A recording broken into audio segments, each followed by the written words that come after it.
নমস্কার, আপনারা দেখছেন Ishan Bangla night bulletin news powered by SR dental studio. সঙ্গে রয়েছি আমি চন্দ্রিমা। সংবাদ শুরু করার আগে দেখে নেব আজকের বিশেষ বিশেষ সংবাদ শিরোনাম। অসমের শিক্ষা বিভাগে আইনি জট, স্থায়ী শিক্ষক নিয়োগ স্থগিত।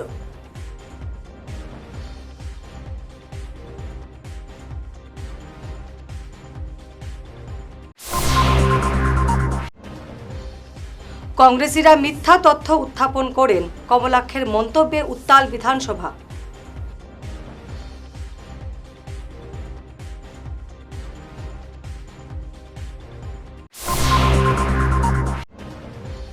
নিউ মার্কেট এবং ফাটক বাজার পরিদর্শন করে স্বচ্ছতার বার্তা অঙ্কুরের।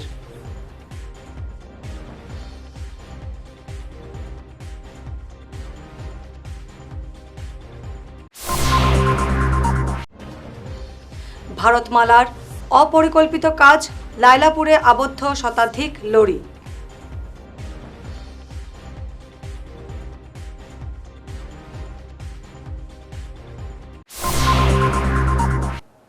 এবারে দেখে নেব বিস্তারিত ঈশান বাংলা নাইট বুলেটিন নিউজ। 2 সহস্রাধিক মামলার জেরে বিপর্যস্ত অসমের শিক্ষা বিভাগ। হাই স্কুল এবং উচ্চ মাধ্যমিক বিদ্যালয়ের প্রধান শিক্ষক এবং অধ্যক্ষ নিয়োগ প্রক্রিয়া উচ্চ ন্যায়ালয়ের 32টি মামলার কারণে সম্পূর্ণ স্থগিত রয়েছে।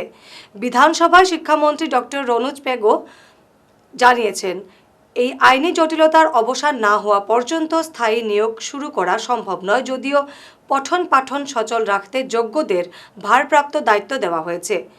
এর পাশাপাশি রাজ্যের 3,886টি শিক্ষা প্রতিষ্ঠানের যাচাইকরণ প্রক্রিয়াও শীঘ্রই শুরু হবে, জানিয়েছেন শিক্ষামন্ত্রী।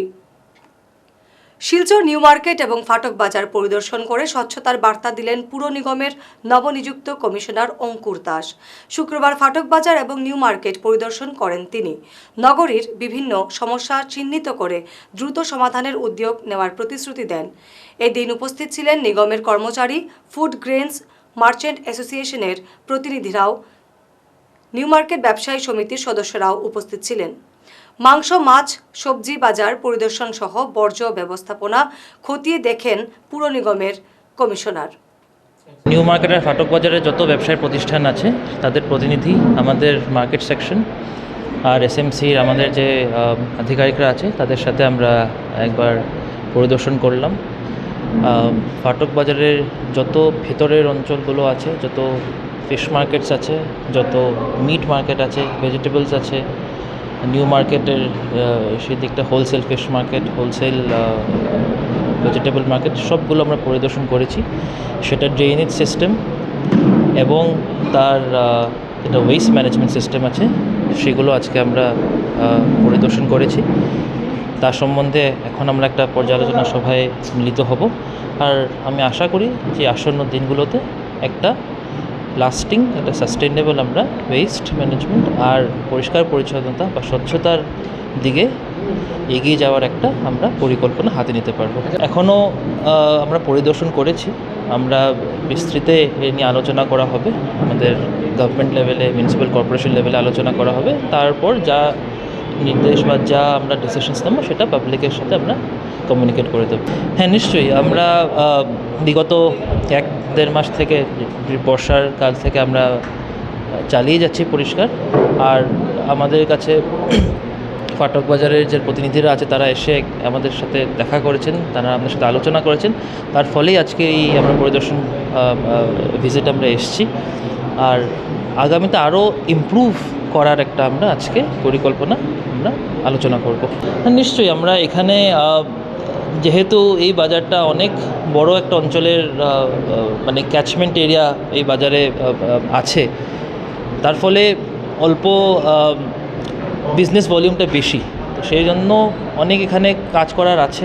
আমরা আগামী দিনগুলোতে আমরা এটা নিয়ে আলোচনা করে খুব শীঘ্রই আমরা কিছু একটা ভালো একটা পদক্ষেপ আমরা নেওয়ার চেষ্টা করব। Thank you. শিলচর মিউনিসিপ্যাল কর্পোরেশনের নতুন যিনি আয়ুক্ত এসেছেন, কমিশনার মিস্টার দাস, উনি আজ নিউ মার্কেট ফাটক বাজারের সমস্ত ব্যবসায়ীদের নিয়ে বাজারের যে নানাবিধ সমস্যা, বিশেষ করে ড্রেনের সমস্যা, একটু বৃষ্টি দিলে জল হয়ে যায়, সেই সমস্যার জন্য উনি সরজমিনে পরিদর্শন করার জন্য পৌরসভার মিউনিসিপ্যাল কর্পোরেশনের সমস্ত স্টাফ যারা মার্কেট এবং ড্রেনেজের নিয়ে আছে উনিদেরকে নিয়ে সরজমিনে তো পরিদর্শন করেছেন এবং পরিদর্শনের পর এখন পাঠক বাজারের ভিতরে ফুড গ্রেনস মার্চেন্ট অ্যাসোসিয়েশনের অফিসে উনি একটি সভা ডেকেছেন। সেই সভায় আমরা এসেছি। আমরা আশা রাখছি উনির যে কর্মতৎপরতা আমরা দেখেছি, অত্যন্ত তৎপর উনি, কারণ উনি চান শিলচরে একটা পরিবর্তন আনার জন্য প্রচেষ্টা নিয়েছেন। তার জন্য আমরা উনিকে আমাদের বাজারের পক্ষ থেকে, ব্যবসায়ীদের পক্ষ থেকে আমরা উনিকে আন্তরিক অভিনন্দন জ্ঞাপন করছি এবং আমরা আশা করছি আগামী কিছুদিনের মধ্যে আমাদের কিছু কিছু করে সমস্যার সমাধান হবে। যে প্রচেষ্টা উনি নিয়েছেন অত্যন্ত কনস্ট্রাকটিভ। আমরা আশা করি উনি সেটা আমাদের সাহায্য করবেন। শিলচর আশ্রম রোডের মহাদেব বাড়ি লেনের 200 মিটার রাস্তা সংস্কার করলেন যুবশক্তি ক্লাবের সদস্যরা। বৃহস্পতি এবং শুক্রবার এই 2 দিনে ক্লাব সদস্যরা কায়িক শ্রম দিয়ে নিজেদের খরচায় লেনের এই বেহাল অংশ সংস্কার করেন। এতে এলাকাবাসী তাদের ভূয়সী প্রশংসা করেছেন। এই কাজে হাত লাগান ক্লাব সভাপতি গোবিন্দ দাস, রিতেশ দাস, রাহুল দাস, সাইমুল দাস, অপূর্ব হালদার, রাজু দাস, যিশু দাস, সুজিত দাস, দেবু দাস, জয়ন্ত দাস প্রমুখ। নমস্কার সবাইকে। আমরা সবাই জানি যে আমরা শিলচর আশ্রম রোড এলাকাটা অনেকটা বড়। তো আজকে আমরা আশ্রম রোড এলাকাটা এতদিন গাঁও পঞ্চায়েতের আন্ডারে আসলো, তখন এটা নতুন ওয়ার্ডে পরিবর্তন হয়ে এটা শিলচর 18 নম্বর ওয়ার্ডে পরিবর্তন হয়েছে। তো শিলচর 18 নম্বর ওয়ার্ডে প্রায় 30টা লেন আছে, আর এই 30টা লেনে প্রায় 100রও বেশি বাই লেন আছে। তো এই বাই লেনগুলোর প্রত্যেকটা লেনের রাস্তাঘাটের অবস্থা এরকম খারাপ যে মানুষের আসা যাওয়া করতে অনেকটা অসুবিধা হয়ে যায়। তো প্রত্যেক গল্লির থেকে আমার কাছে জানাইছে যে তারা রাস্তাঘাটটা আমরা ঠিক করে দেওয়ার লাগে। তো আমরা 30টারও বেশি গল্লি আমরা ঠিক করিয়ে দিছি। আর আজকে আমরা 20 ফুটি এলাকার একটা গল্লি আমরা ঠিক করিয়ে দিছি। গল্লিটার নাম হয়েছে মহাদেব লেন। তো এই গল্লির মানুষ সবাই মিলে আমার কাছে জানাইছিল 1 সপ্তাহ আগে প্রায় তারার গল্লিটা আমরা ঠিক করে দেওয়ার লাগে কইছে। তো আমরা আজকে তারার গল্লিটা ঠিক করিয়ে দিছি। আর আমি 18 নম্বর ওয়ার্ডের কাছে 18 নম্বর ওয়ার্ডের জনগণের কাছে আমি একটু অনুরোধ করলাম যে তোমরা আমরা একটু সহযোগিতা করো। নেক্সটে আমরা তোমরা কাছে কথা দিলাম যে নেক্সটে আমরা প্রত্যেকটা গল্লিতে ব্লক দিয়া সুন্দর করে রাস্তাঘাট ঠিক করার চেষ্টা করব। নমস্কার। শিলচরবাসী সবাইকে বলছি, আমাদের আশ্রম রোড একটি ক্লাব আছে, সেই ক্লাবটির নাম হচ্ছে যুবশক্তি ক্লাব।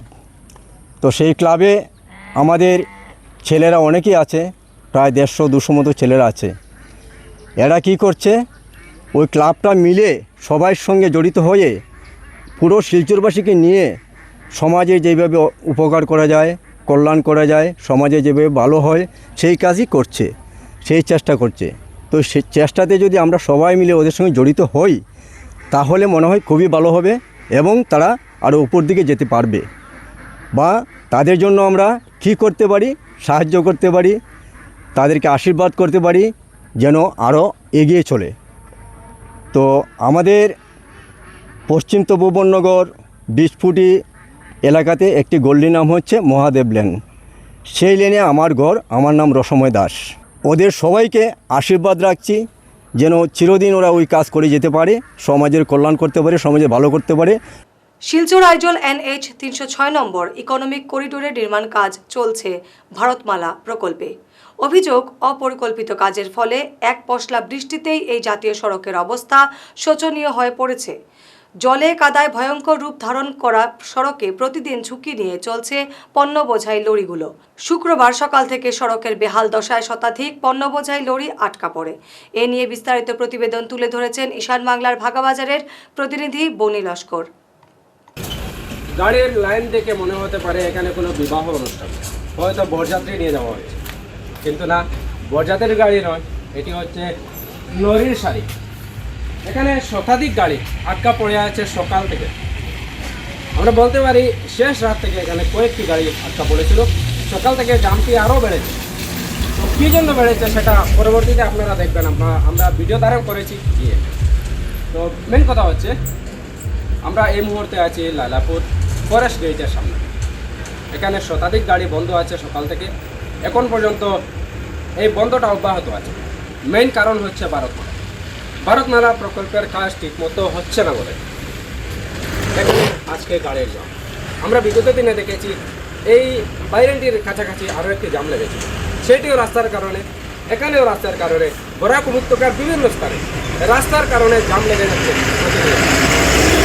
এত বড় বড় গাড়ি যখন দুটি একসাথে আসে সেই রাস্তার পাসিং হয়, অনেক সময় আমরা এখানে দেখেছি গাড়ি মানে আটকা পড়ে যায় খাদার নিচে। তো ভিডিওটি বেশি বেশি শেয়ার করবেন যাতে ভারতমালার যে কর্তৃপক্ষ রয়েছে, যারা ইঞ্জিনিয়ার কন্ট্রাক্টররা রয়েছে, তাদের কান পর্যন্ত পৌঁছায় এসেছে, কারণ সাধারণ মানুষ এতে উপকৃত নয়, ভোগান্তিতে রয়েছে। যান সময় থেকে এটি তো জাম লাগিয়ে বোয়ার কোন জায়গা থেকে আর আমরা তো ও অন্য তলে আর যাইবা কোন জায়গা? তখন কত সময় থেকে বোয়া তোমরা? 1 ঘন্টা ইয়ে আছে। ঘন্টাখানেক হয়ে যাবো না? তো এখানে আরও একটি গাড়ি আমরা দেখতে পাচ্ছি পেশে রয়েছে, যার জন্য আজকের এই যানজট।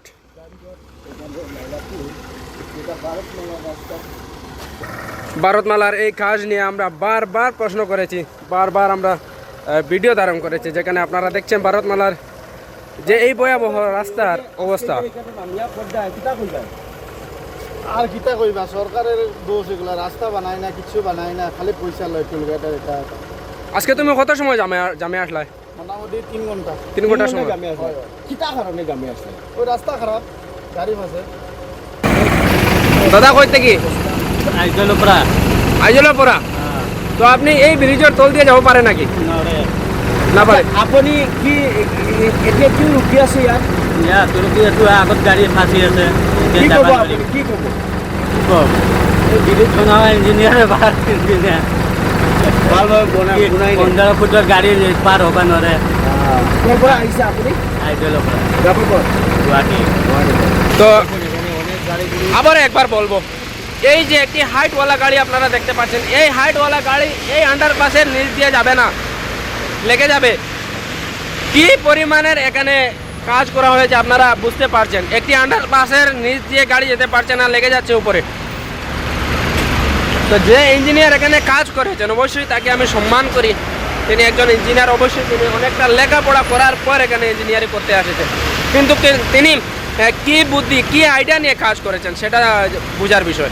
একটি ব্রিজ বানানো হয়েছে আন্ডারপাস, যে ব্রিজের হাইট অনেকটাই কম দেওয়া হয়েছে, যে কারণে এখানে উঁচু গাড়ি, যে গাড়িগুলোর হাইট অনেক বেশি, সেই গাড়িগুলো এখান থেকে পাস হয়, যার জন্য এই রাস্তা দিয়ে ছোটো গাড়িকে আসতে হয় এবং এই রাস্তা দিয়ে বড় গাড়িকে আসতে হয়।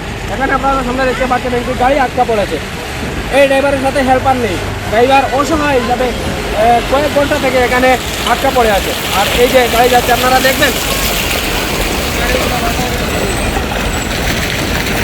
আমি আগেই বলেছি ছোটো গাড়িগুলো এই আন্ডারপাসের নিচ দিয়ে যাচ্ছে এবং একটি বড় গাড়ি আপনারা দেখতে পাচ্ছেন, এই বড় গাড়িটি এই আন্ডারপাসের নিচ দিয়ে যেতে পারবে না, ওর ছাল লেগে যাবে। তো যার জন্য এই রাস্তাটি তাকে ব্যবহার করতে হবে, আর এই রাস্তাটি বর্তমানে বন্ধ হয়ে আছে। তো এটাই বলবো, যদি ভারতমালার রাস্তায় এরকম ব্রিজ দেওয়া হয়, এরকম আন্ডারপাস দেওয়া হয়, তাহলে যে গাড়িগুলোর হাইট রয়েছে সেই গাড়িগুলো এসে যাবে কী করে? আগে একটা ভিডিও আমরা দেখেছিলাম, একটি গাড়ি এখানে লেগে গিয়েছিল। এবারে সময় ঈশান বাংলার নাইট বুলেটিন বিরতির সঙ্গে থাকুন। আপনার হাসিকে আরও উজ্জ্বল এবং সুন্দর করতে বরাক উপত্যকায় এখন সবচেয়ে উন্নত dental care SR dental studio. আমরা নিয়ে এসেছি সম্পূর্ণ ডিজিটাল ডেন্টাল ইকোসিস্টেম। আমাদের পরিষেবা একাধারে অ্যাডভান্সড, অ্যাকিউরেট এবং অ্যাসিওর্ড। আর আপনার জন্য রয়েছে একটি বিশেষ সুযোগ, আমাদের স্টুডিওতে দাঁতের চেকআপ করানো যাবে সম্পূর্ণ বিনামূল্যে। আপনাদের অনুরোধে আগামী 31শে জুলাই পর্যন্ত এই সময়সীমা বাড়ানো হয়েছে, তাই দেরি না করে আজই চলে আসুন। আমাদের ঠিকানা সিলচার রঙিরখাড়ি পয়েন্ট, এসআর মেট্রোর উপরতলায়। বিস্তারিত জানতে ফোন করুন 8638246619 নম্বরে। এসআর ডেন্টাল স্টুডিও, আধুনিক হাসির নয়া ঠিকানা। শহর বদলায়, ফ্যাশন বদলায়, কিন্তু কিছু আবেগ চিরকাল অমলিন। শিলচরের খান জুয়েলার্সে পা রাখতেই সেই আভিজাত্যের ছোঁয়া অনুভব করলাম। শান্ত পরিবেশ, মার্জিত ডেকোরেশন আর হীরা সোনার এক অনন্য সংগ্রহ। প্রতিটি গয়না যেন নিখুঁত শিল্পকর্ম। আধুনিক এক্সক্লুসিভ ডিজাইনের সঙ্গে রয়েছে 51 বছরের অটুট বিশ্বাস ও ঐতিহ্য। মায়ের জন্য ভালোবাসার উপহার হোক বা জীবনের বিশেষ মুহূর্ত, খান জুয়েলার্স মানেই স্মৃতিকে করে তোলা আরও মূল্যবান। আপনি কবে আসছেন আপনার প্রিয় মুহূর্তটি সাজাতে? ফিরে এলাম বিরতির পর। কাটিগড়ার সিদ্ধিপুরে পিএইচির প্লান্ট থেকে গত কয়েকদিন ধরে ঘোলা অপরিশোধিত জল সরবরাহ করা হচ্ছে বলে অভিযোগ এলাকাবাসীর। এ নিয়ে তীব্র ক্ষোভের সৃষ্টি হয়েছে। স্থানীয়রা অভিযোগ করেছেন, নদী থেকে উত্তোলন করা জল ফিল্টার না করেই সরবরাহ করছে বিভাগ। এতে স্বাস্থ্যের ঝুঁকি সত্ত্বেও বাধ্য হয়ে ঘোলা জল ব্যবহার করতে হচ্ছে। এ বিষয়ে দায়িত্বপ্রাপ্ত জলমিত্র অকপটে স্বীকার করেছেন, পরিশোধক রাসায়নিকের ঘাটতির ফলেই সঠিকভাবে ফিল্টার হচ্ছে না জল। স্থানীয়রা সংশ্লিষ্ট বিভাগীয় শীর্ষ কর্তার দৃষ্টি আকর্ষণ করে ব্যবস্থা গ্রহণের দাবি জানিয়েছেন। রামেন্দ্র দাস, বাড়ি সিদ্ধিপুর। বিষয়টা হচ্ছে কয়েকদিন থেকে আমরা জলটা এক টাইম পাই, এক টাইম পাই না। আর জল যেটা দেয় এটা গুলা জল পাই, ওইটা গুলা জলের লাগেও আমরা কমিটিরও হই, আমরা কমিটি অফিসার টেফিসার কেউ পাই না। এটা তো সিদ্ধিপুরের জল আমরা অশ্বও আমরা পাইছি না, খালকেও না। আজকে পাইছি নদীর জল গুলা, জেলা নদীর জল জেলা ওলা, কোনো কেমিক্যাল নাই, কোনটা নাই, কোনো কিছু নাই। তারই কেন আইলেও তারও হওয়া যায় না। আমরা কথা কোনো পাত্তাও দেয় না। জলমিত্রর নাম কিটা? মোস্তফা আহমেদ। আপনার নাম? আকিল উদ্দিন, আমার বাড়ি সিদ্ধিপুর। দীর্ঘ কয়েকদিন থাকি এই জলের সমস্যাটা 8:30টায় দেওয়ার কথা, কিন্তু 8:30টায় দেওয়া হয় না, কোনোদিন 1:30টায় দেওয়া হয়। আর যে সময় পাই আমরা, এই সময় যে জলটা যে খাবার মতো ইলা কোনো জিনিস নাই। নুফরে দিয়া বান্দরেও নানান নমুনার সমস্যা করে। আমরা কয়েকদিন হয়েছি যে অন্য একটা জালি বইব লাগে, এই জালিটাও নাই, পাতাও হলের বান্দরে নানান সমস্যা ঘটা। আর তো হইল দেওয়ারও নাই কোনো টাইম, আর দিওয়ারও নাই কোনো টাইম। আজ কয়েকদিন থাকি জল নাই।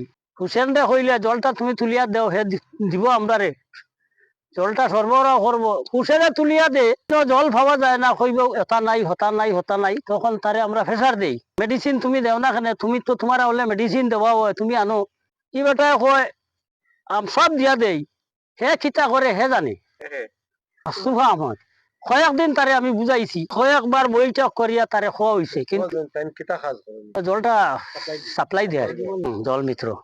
তো ই বেটারে হইলে ই বেটাই ওলা হয়, তারে হইলে হে অন্য নমুনার হয়। এখন আমরা কোন দিকে যাইতাম, আপনারা কোন চাই? কমিটিও তো আমরা, প্রেসিডেন্ট আমার নিখিল দাস, আমি তার সহকারী। তাই অসুস্থ, তাই আমারে কইছেন তুমি ওটা তা চালাও, সহসভাপতি আমি। তো কয়েকদিন তারে অভিযোগ করছি, কিন্তু এটা এলাও হয় না, বুঝছেন। আপনি না পারতে আমার মেম্বার আসলা তনুজ দাস, তার কাছেও আমি কমপ্লেন করছি, পঞ্চায়েতের কাছে একবার কমপ্লেন করছি, করিয়া কোনো সুরাহা আমরা পাই না। খিচা কর্ম কইন চাই ইখানো বেশ মাতিলে ই বেটার বাপে কইবা যে এই ডোনেশন করছেন মাটিটা, আমার জায়গাটা খালি করিয়া দিলাও।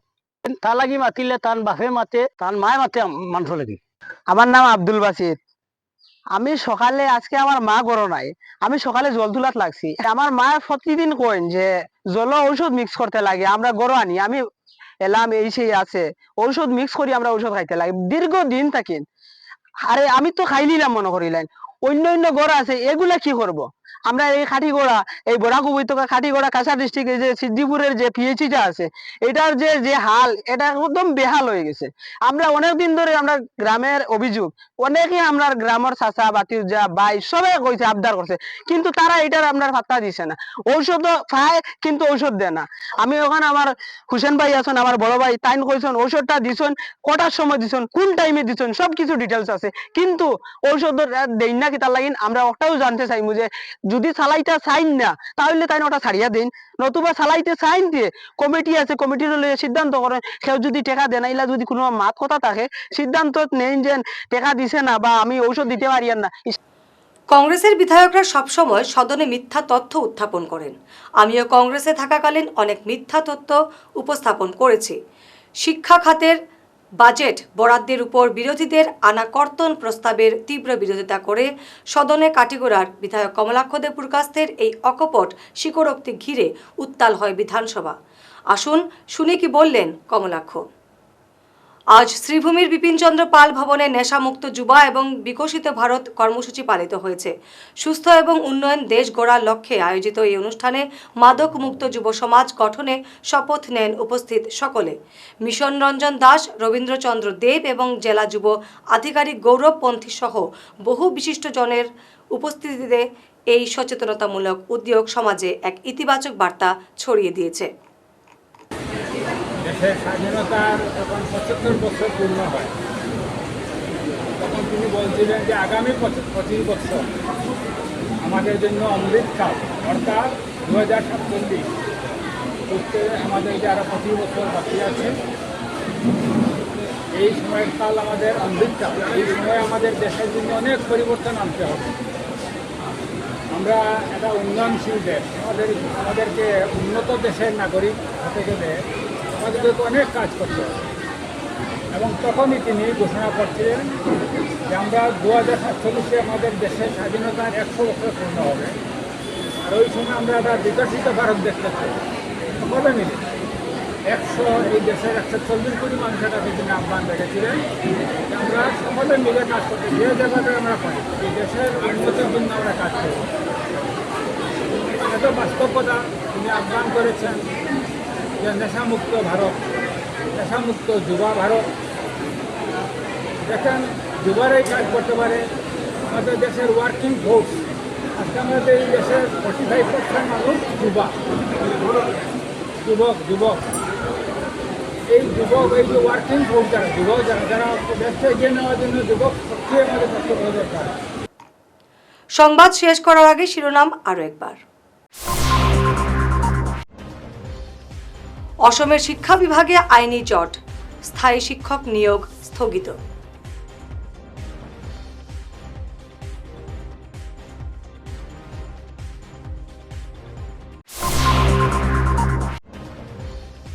কংগ্রেসীরা মিথ্যা তথ্য উত্থাপন করেন, কমলাক্ষের মন্তব্যে উত্তাল বিধানসভা।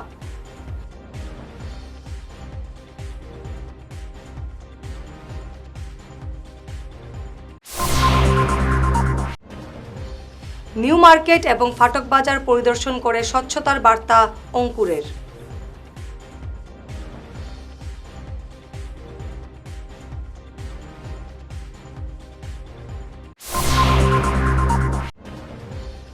ভারতমালার অপরিকল্পিত কাজ, লাইলাপুরে আবদ্ধ শতাধিক লরি।